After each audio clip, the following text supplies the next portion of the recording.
J'ai toujours abordé la ville par la marche.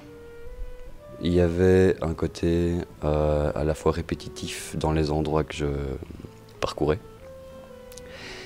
Et j'avais l'occasion, de par la lenteur de la marche, de pouvoir regarder autour de moi ce qu'il y avait et d'être attiré, capté, et d'observer avec un peu plus de patience.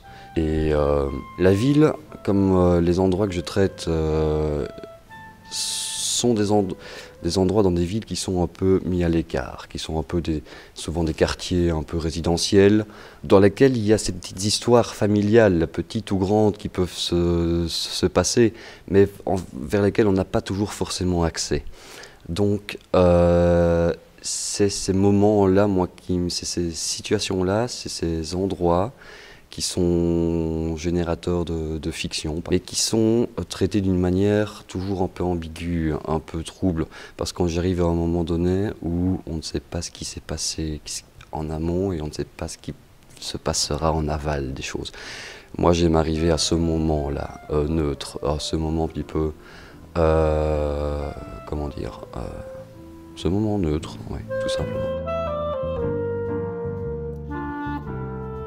Le côté immersif du grand format est certain. Et ce que je veux retrouver dans le grand format, c'est le sentiment d'y être.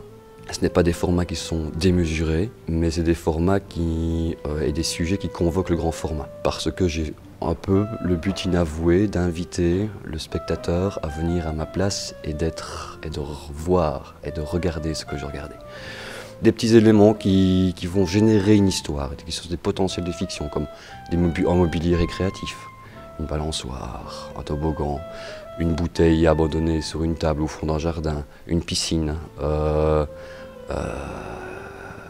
mise dans un décor avec un ciel gris, quelque chose qui est très belge au fond en fait.